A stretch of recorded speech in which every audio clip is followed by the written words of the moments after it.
जय श्री कृष्णा दोस्तों। आज हम बात करने जा रहे हैं एक ऐसे पावन पर्व की जो माताओं के लिए सबसे खास माना जाता है। आज है पिठोरी अमावस्या। यह दिन सिर्फ पितरों को याद करने का नहीं बल्कि अपने संतान के लिए दीर्घायु और सुख समृद्धि का आशीर्वाद पाने का भी है। आइए जानते हैं इस व्रत का महत्व, इसकी पूजा विधि और एक ऐसी कथा जो हर माता को भावुक कर देगी। भाद्रपद माह की अमावस्या को पिठोरी अमावस्या कहा जाता है।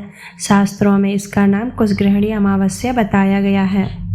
इस दिन पितरों की आत्मा की शांति के लिए श्राद्ध, तर्पण और विशेष पूजा अर्चना की जाती है।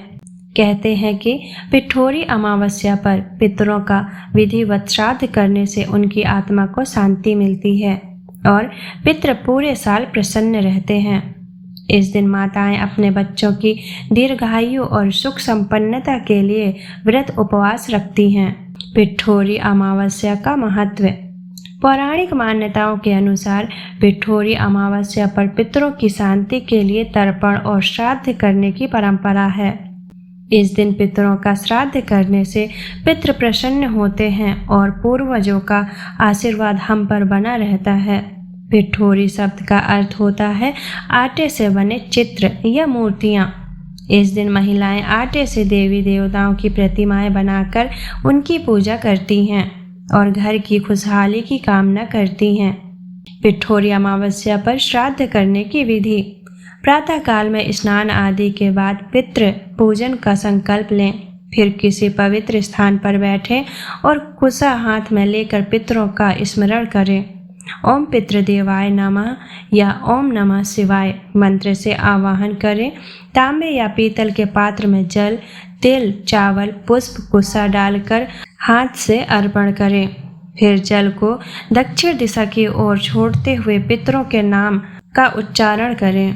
इसके बाद पके हुए चावल, तिल और घी मिलाकर गोल पिंड बनाएं और इन्हें पितरों का अर्पित करें। आखिर में ब्राह्मण या जरूरतमंद को भोजन कराएं और अपने सामर्थ्य के अनुसार दान दक्षिणा करें। पिठोरी अमावस्या को कुशाग्रहणी क्यों कहा जाता है? इस दिन पवित्र कुशा घास का संग्रह और पूजन किया जाता है। मत्स्य पुराण के अनुसार भगवान विष्णु ने वारा अवतार धारण कर हिरण्याक्ष का वध किया और पृथ्वी को पुनः अपने स्थान पर स्थापित किया। वध के पश्चात जब उन्होंने अपने शरीर से जल झटका तो उनके कुछ बाल पृथ्वी पर गिरे जो रूपांतरित होकर कुशा घास बन गए।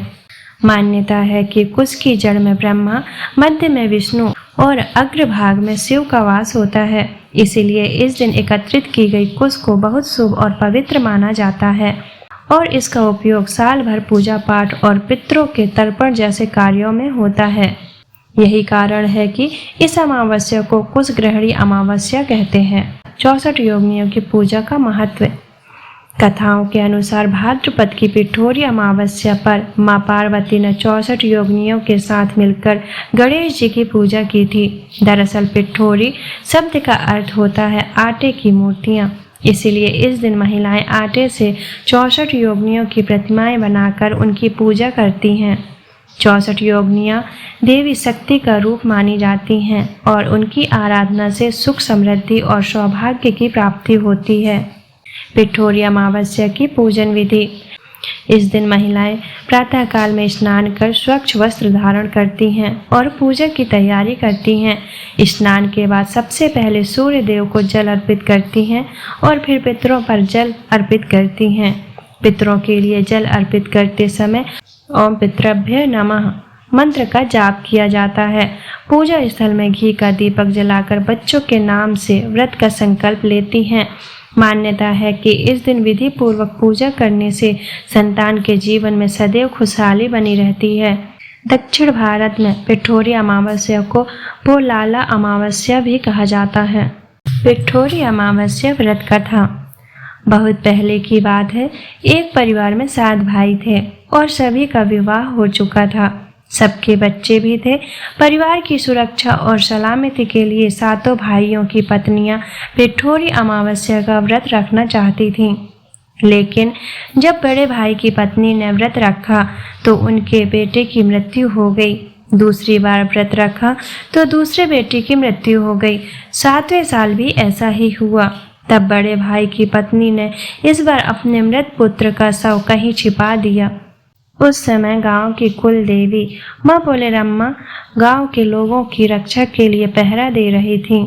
उनकी नज़र जब इस दुखी माँ पर पड़ी तब उन्होंने वजह जाननी चाहिए। तब बड़े भाई की पत्नी ने सारी बात बता दी। देवी पोलेरम्मा को उस पर दया आ गई। उन्होंने उस दुखी माँ से कहा कि वह उन स्थानों पर हल्दी छिड़क दे जहाँ जहाँ उसके सभी बेटों का अंतिम संस्कार हुआ है। माँ ने ठीक वैसा ही किया। जब वह घर लौटी तो उसने देखा कि उसके 7 पुत्र जीवित हैं। यह देखकर उसकी खुशी का ठिकाना न रहा। तभी से उस गांव की हर माँ अपने बच्चे की लंबी आयु के लिए पिठोरी अमावस्या का व्रत रखने लगी। तो दोस्तों, आज का यह दिन सिर्फ पूजा पाठ का नहीं बल्कि अपनी संतान के लिए माँ के असीम प्रेम को दर्शाने का भी है। उम्मीद है कि यह जानकारी आपके लिए उपयोगी रही होगी। अगर आपको यह वीडियो पसंद आया हो तो इसे लाइक करें और अपने दोस्तों और परिवार के साथ शेयर करें। हमारे चैनल को सब्सक्राइब करना ना भूलें ताकि आप ऐसे ही और भी धार्मिक और महत्वपूर्ण जानकारी पाते रहें। मिलते हैं अगली वीडियो में। तब तक के लिए जय माता दी।